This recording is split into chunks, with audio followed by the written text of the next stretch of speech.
All right. Number one son, Robert Alexander Dothard.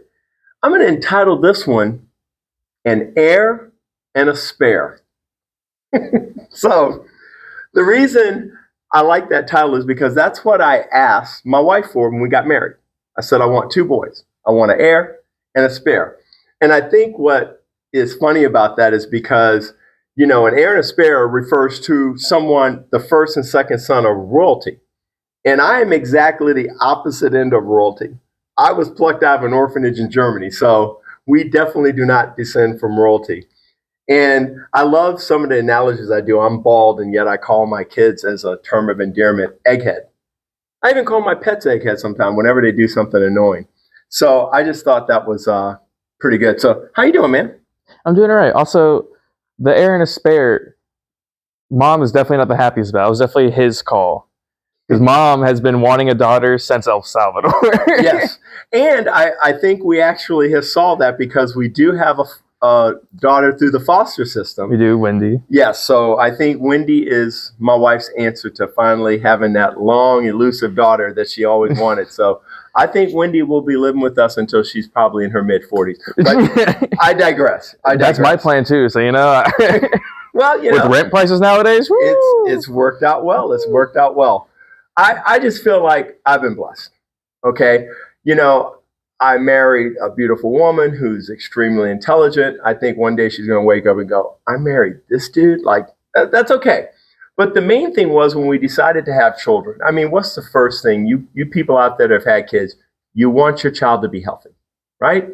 You just, hey, Lord, just have the child be healthy. But I wanted a boy. So I said, I want a boy. So at the ultrasound, when we finally found out it's a boy, that it had a stem on the apple, I'm like pulling out my cell phone and calling people. And they're like, you can't use a cell phone here. I'm like, well, you tell me where I can use a cell phone. I'm going to tell everybody that I'm having a boy. I was very excited about having a boy. And of course, then once you finally have the child and the child is healthy and, then you're worried about what will the child be? Because, I had great parents growing up, and my parents instilled a lot of things in me that have helped me, my personal discipline, my ability to take care of myself. As an Army brat, you learn to be independent. And I've tried to instill those things in him. And I tried not to do the things wrong that I thought my dad did. So my dad didn't, spend time catching me in the yard. He was called a provider. He made sure he paid the bills. And if I played a sport, he made sure I had the cleats and the equipment to play the sport. So I wanted to do more and spend time with him. So we had a season of life with martial arts where the whole family took martial arts together and different things like that.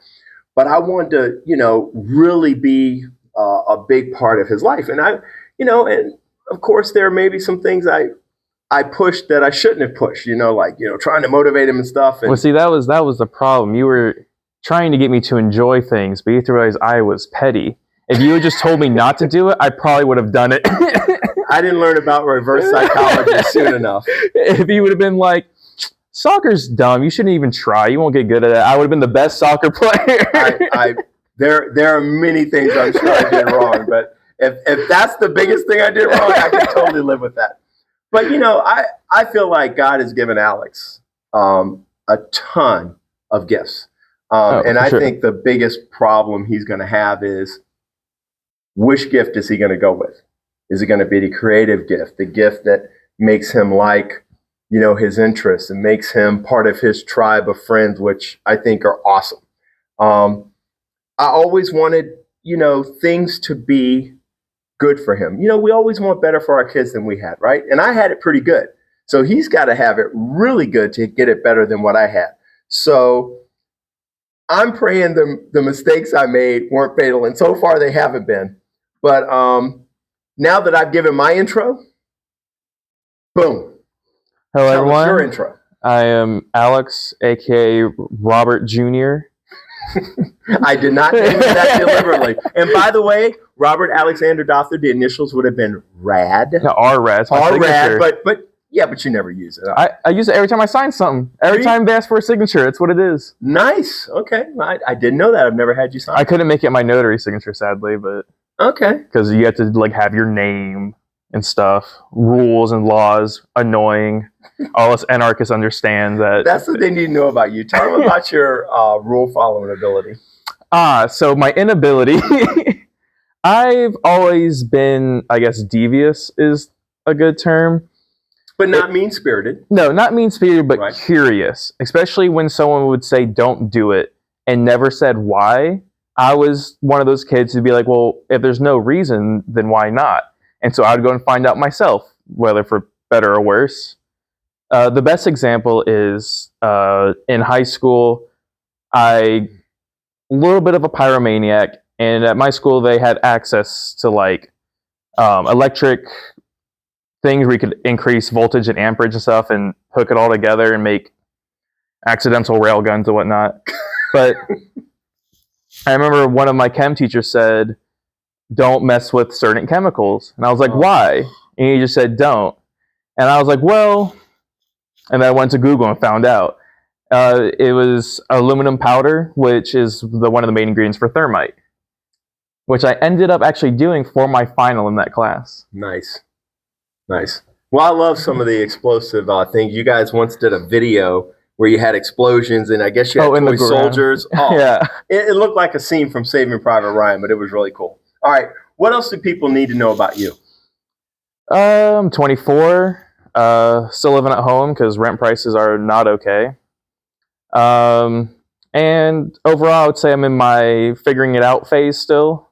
It's extended. Figuring out if I want to do tech, if I want to do something hands-on. Still figuring out what my passion is, but what are you doing currently? I know you're in cybersecurity classes. Doing cybersecurity and stuff. Choose the traditional college route, which was totally cool by your mother. Yeah, I tried it for a bit. It was slowly draining my sanity.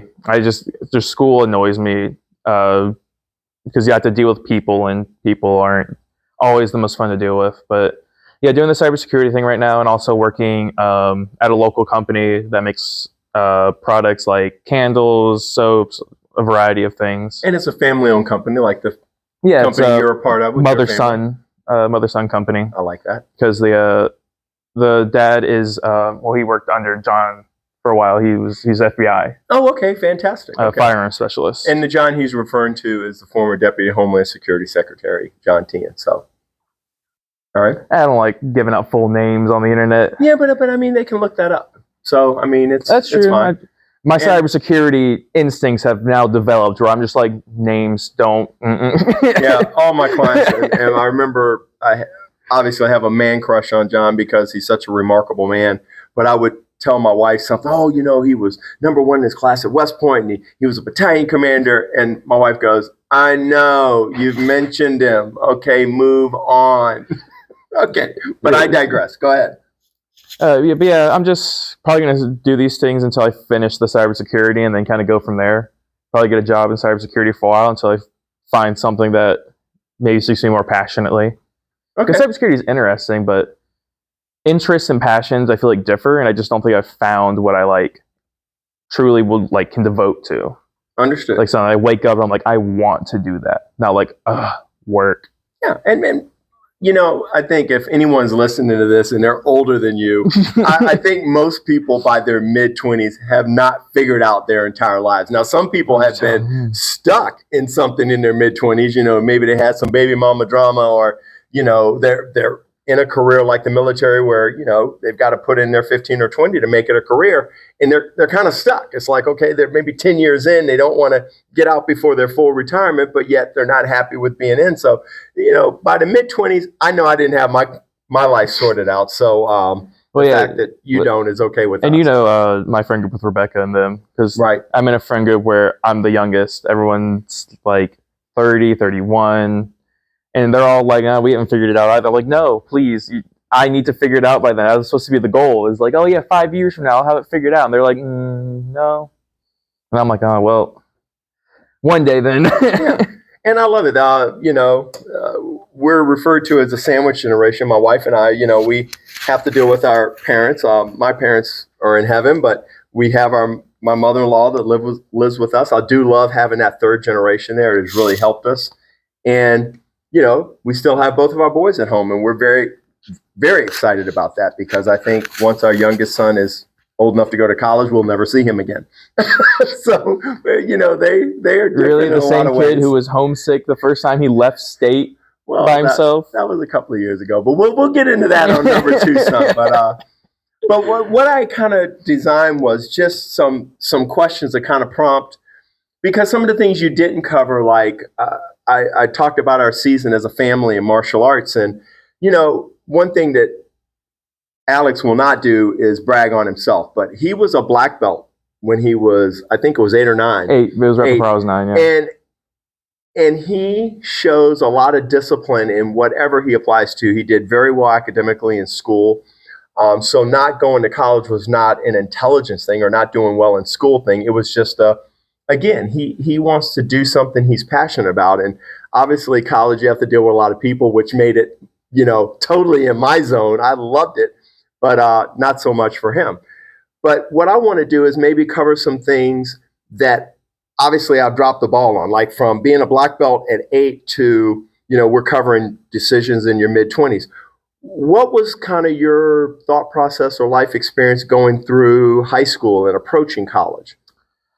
So high school, it was, I guess, my figuring out. I would say that's probably when I matured the most. Okay. Especially in the couple last years. My world was very small first 2 years of high school, very small, right? That was when I had my first girlfriend, Morgan, at the time. Right. That was, everything that happened then was like my whole world, like, oh, there's drama here, everything's ending. Right. And I don't think it was until I was like 16, 17 that I started realizing that I need to kind of start figuring things out. But I think the issue I had, and I think I'm only really learning this in the last couple years, is that I had a lot of, like, the way I think, I never learned how to manage it. Okay. Which was apparent in the later half of high school. I had a lot of mental issues at the time, severe depression, stuff like that. And to be fair, I was not a big help on that because I'd never gone through that and really didn't know what to do. And your mom and I tried to, bring experts in to give us information that we didn't have. I will say for how little you guys knew, because I also didn't know at the time, you guys did well in your response to it. I appreciate that. It helped a lot, especially when you guys came and visited, was good. Yeah. But through that, and in the last couple of years, I've realized that I have weird tendencies that I can't fix, like neurologically. All right. And now that I've started to overcome them, I realized why I had a lot of loner problems, stuff like that in high school. Not because I couldn't get along with people, right, but because there were just a lot of people that it took a lot of energy to get along with. Like, I always felt like I had to have a facade on, like pretend, right, in a lot of ways. Mm-hmm. So much so that, like, I would subconsciously have like a higher pitch voice when speaking with people. Well, I see it online a lot. People kind of have their online persona than the way they really are. Yeah. So I see it's similar. It's similar to that, but it's not like I'm a different person. I'm just more reserved. Like, like certain jokes I may think of, I just won't say. Right. Or certain things like that. Certain topics I'll avoid. Stuff like that. Well, I think it's cool that you share that because, when he said visit him, we literally had him professionally looked at a professional facility so that we knew, hey, since we don't know this, we're going to get experts. And of course, you were deemed, obviously no threat to I volunteered into it. I volunteered into that's correct. That's correct. But what's cool is you were vulnerable enough to go through that, but strong enough to talk about it. Yeah, so I think it's important to share it. And I think a lot of people that may listen to this, whether it be now or years from now, will go, wow, as sharp as this young man is, if he struggled with this and I struggle with it, it's not taboo anymore. Yeah. And I think, especially in this day and age, in the last decade, I would say mental health awareness has been on the rise extremely. Right. And a lot of people, especially from like your generation and like mom's generation, will say that it's like young people are like over exaggerating these things or giving new names. And I just want to say that's I think, a myth. I think Right. the reason why this is all coming out is simply because we now understand it. Right. Like now we realize what these things are, and we just never knew it beforehand. Like it would exist, and we just labeled it as something because we didn't know. That's right. I saw that as an Army brat growing up. A lot of soldiers came back from Vietnam. My father was a staff sergeant, and a lot of them had post-traumatic stress. Mhm. But that was before it was diagnosed. And so they just started drinking and acting out. And, nobody knew, hey, these guys are traumatized by battle. And of course, soldiers have come back since, the first two world wars, but they really didn't have a treatment mechanism. And a lot of soldiers, unalived themselves and did things that nobody saw coming because they came back and, they had survived war and they thought, okay, well, now you're going to do well. But they didn't realize because of the trauma they hadn't dealt with, they couldn't do well. So it's something now that has been relabeled to post-traumatic stress, and there are treatments for it. And my prayer is, as you get older, there are things, because your life's going to, go from a small group of decisions, because right now you're making decisions for yourself and your career and what you want to do.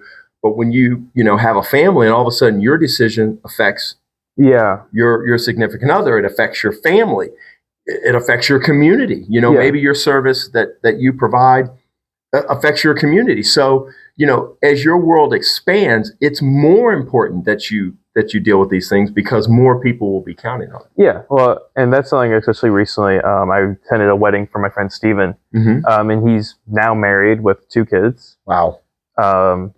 And he works fast. 2 kids happened before the marriage. Nice. Okay, I figured I'd clear that up. But yeah, just seeing that, I'm just like, man. Because I remember, like, before they were even born, and now there's a kid walking around with glasses in the house when I go over there, and I'm like, oh, right. I can't, actions just here affect other people. Right. That's right. Like, the amount of decisions, even just on a minor level, that do that. But yeah, to go back to the original thing of, my process through high school to college, once I was out of high school and I graduated, I took that gap year, right, worked at the data center. And took a cool trip to Antarctica. That wasn't during the gap year. That was after. Oh, okay. Yeah, that was right before COVID. All right. Well, that was right before. He and his mom went to Antarctica. So, of course, they asked me if I wanted to go, and of course, I asked my wife how long she had been in this marriage because I'm biracial. So the white half of me goes, "Oh, that's fascinating. You're going to Antarctica to learn so much," and the black half is like, "Oh, hell no. Oh, you would have perished from the waves." There's no way. My dad gets real seasick, even just on a cruise, and we were on literally the tallest waves on the world to get there. So yeah, he would have looked over, saw the wave above him, been like, "No." The black half of me would have just killed me the whole time. Like, we told you. We told you the black people are the first ones to die on the scientific excursion, so don't do it. So I didn't do it. There were black people there. Okay. Staff members only, but but anyway, I thought that was really cool. I mean, a lot of people take vacations with their kids or senior trips with their kids. Yeah, Antarctica was really doubt fun. if many of them have gone to Antarctica. So that was really cool. Especially not. I had an extremely unique experience with Antarctica because I had a medical condition at the time known as hot urticaria, which means whenever I was warm, I would break out in hives. Now, there's a fun bonus to this. It's actually a positive effect in some ways. Is that I could not feel the cold, at all. So there'd be people out there, enjoying their Antarctica trip, in the hot sauna, soaking it up. I'd be outside, short sleeves and shorts in Antarctica, just wow, roaming about without a care. That made the trip so much better. Well, I think that's kind of what I want to go. I mean, we've covered some pretty serious things, like depression and treatment and that sort of thing. But, let's cover the fun stuff. I know you had an interest in gaming and your tribe does D&D. By the way, I love when you come home and explain what happened in D&D, the stories. Oh, don't get me on D&D. This podcast episode doesn't have the link for that. Let me tell you, folks, if you have not experienced D&D, and I'm not a D&D person, but the explanations, just go to YouTube and who's that guy that Critical Role. Oh, yeah, Matthew Mercer. Just listen to that. Just the the imagination to come up with the spells and the creatures and the characters and the premise. Or if you want to see animated, Vox Machina on Amazon Prime exists. Okay, They made a show out of D&D that's good. that's awesome. But I just thought it was a lot of fun. And explain Yeah. more about that. Like you kind of found, and I use the term tribe, his group of friends. Yeah. And I think everybody kind of finds their tribe, whether they're young or old. And sometimes that changes. Yeah. And like most things in my life right now, it stemmed from high school, right? A great teacher of mine, Mr. Heff, introduced me to it. He had a tabletop club that he made where people were playing Dungeons and Dragons, Magic the Gathering, whatever nerd game there was, people were playing it in there. Yeah. But he was a cool guy. Oh, yeah. Super cool. Totally cool guy. Like, other teachers were mad at him because students would go to him instead of them for like That's right. for things. But that's really where my interest in like a lot of nerd hobbies and finding my way into the social world. Okay. I and think you guys without had the Dragon Con, and yeah. so you were down there for several days. And let me tell you, if you don't think that's a social event, Google that. I mean, there are just tens of thousands of people attending these. Dude, when we attended the rave that started at 3 a.m.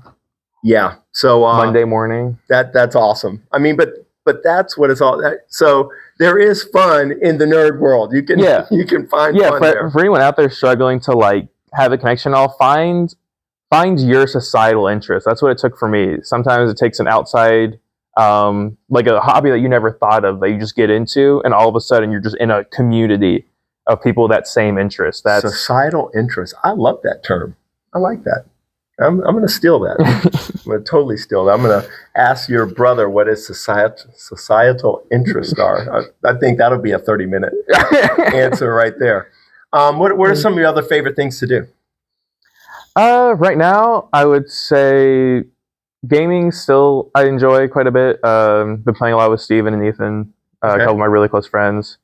D&D, that's really been about it. I feel like I haven't had terribly much time for a lot of hobbies. All right. Like you do keep pretty busy. You do work hard. Yeah, like Magic, I've kind of had to cancel on quite a bit just because I'm just like, no, I just got done with class. My brain is fried. Gotcha. And anyone who's played any type of like high thinking like card game can understand that when you're mentally done, you cannot play a card game like that. It just gotcha. Well, I'm going to shift gears totally because it's something that we talked about before we got started, and it's something that's big in our family. Religion. Just full disclosure. Our household is a Christian household. Alex was actually baptized in the River Jordan in Israel, and his brother was baptized in a neighbor's pool during COVID because he's like, "Oh, Dad, I want to get baptized, but the church is closed." I'm like, "Well, ain't nothing special about the water at the church." So we had a little ceremony at the neighbor's house, and he was baptized in the neighbor's pool. But I kind of want to know how religion has helped you kind of navigate, because you've had to deal with some stuff. Yeah. Including having me as a dad. Where should I start? Because if I start too early, it's right. Well, I mean, maybe start from the fact that after you were baptized and accepted Jesus Christ as your Lord and Savior, how is that kind of helping you? Maybe in the stage you're at now, where you're kind of in a stage where you're making some big decisions. Yeah, faith has definitely helped me keep grounded. It doesn't necessarily give me a path per se, but it's kind of like bowling, right? Faith gives me the bumper guards. Like even if I start straying away, it'll kind of bounce me more or less into the path that I'm going. Keeps you out of the gutter. Yeah, keeps me out of the gutter. I may not get a strike, but I'm going to hit a couple pins. All right? I'm going to get something done. I love that analogy because nobody wants their kid to end up in the gutter. Or as my parents used to, we were always dead, but we would be dead in a ditch. Yeah. I don't want them to find you dead in a ditch. I'm like, Mom, why is it always a ditch? Anyway, I digress. Go ahead. I think the main thing something with though is anger. Like whenever I get really angry, especially like everyone understands road rage, I almost never have road rage anymore. Oh, that's foul. I have like whenever someone's doing something in front of me, I just take a side and go, you know what? Maybe there's a kid in the backseat I can't see. Maybe they're on a call. Maybe something just happened. Right. You don't know their situation. And if you've ever driven consistently, sometimes, you drift a little bit because you were trying to grab something and your brain made a mistake with trying to move muscles or something. You just never know. You never know what's going on in front of you, right? Right. So I always just take that and go, you know what? It's not like I'm really in that much of a hurry. What's being a minute late going to really do? Things like that have just helped me mentally a lot. That's a mature And I think and faith has helped with enlightened that. view that a lot of people should imitate, and including myself, because he gets his temper from me. And I've always had a. Oh no, I definitely have mom's form of temper. Oh, do you? Okay. Yeah, so More petty and. I show my temper like you, Okay. but it brews like mom's. Okay. Well, I do know a little bit about that. And since I'm still married to her, I'm not going to be talking about that. We're going to move on to the next. I got you. I can talk about it for you. See, I have no. Okay. You still live in that house, so be careful. All right. So let's talk about what your future plans are. Like, if you were at a job interview and somebody goes, where do you see yourself in 5 years? Ooh, well, we got to see if there's a future first. I'm still waiting on that memo. Stop. You've got all these talents with the computer knowledge, and you're a very bright young man. We'll find out on Tuesday if there's a future. I got two, so I have two separate plans. Okay. Right. I've got a long-term plan that I can enact if that's an option. Right. And I got the short-term plan where if I need to focus on survival. And this podcast was recorded before the election, so that's why he's referring to next Tuesday. Yes. Because on Tuesday we'll find out whether our household is right or. We're going to figure out how right this country is. Yeah. Or are we really right or just a little right, Yeah. I'm going for no more drama because I'm with Kamala. And I can't say that everybody in my house is on board with that, but as my vote's already in. Yeah, but as a group, I think we swing more toward the democratic approach to democracy and the fact that we want to keep it. I go a little bit farther. I like the socialism implementation of the Democratic Party. If they could do that, please, that would be awesome. Young people just some basic human rights sounds great right now. I think there's a whole nother podcast. We need to bring him in on the political podcast that I just finished. Maybe we'll do that. We'll do like a post-election analysis or something. I think that would be a good arc to do after we're done with the family. All right, so all right, we're back to the family. back to the family. No, now I know in my big card here with all my notes. What haven't I asked that people should know about you? Like, I used to always talk about like, what do people want to talk about when you're in the talking about when myself. You're in the grave and they're eating potato salad? Like with me, I'm like, I hope they say, you know what? He was a good husband. He tried to be a good father, and he was a fitness guy. And if they said that about me, I think I've lived a pretty good life because I think about all the people I've helped in each one of those environments. I don't know. Like, I'm so bad about articulating my viewpoint of myself. Right. I don't know. I guess like if I were to have like a last memoir, like if people were to look back on me, I would just hope it wouldn't be about me. I would hope it would be about results or actions that had occurred, maybe because of me, indirectly, directly. Right. But it's not like me they're thinking about. It's like, oh, this great thing that this person made. Like when you think of telephones, right? You're like, oh, I love this thing. You don't necessarily think of Alexander Graham Bell, right? Right. I want to be like that. Okay, I love that answer. Okay. Well, let me tell you, I think the listener or the viewer, if they watch this on YouTube, has learned a little bit about you. I know I've learned a little bit. And I'm proud of you. I love you. And I think, one of the few things I wish I'm given a few more years on is just to see how you and number two son turn out and what you guys accomplish. But I think it's going to be some pretty awesome things. So I appreciate you taking the time out to let people know about you. Well, thank you. And thank you for the nice words. I'm glad I haven't been a disappointment.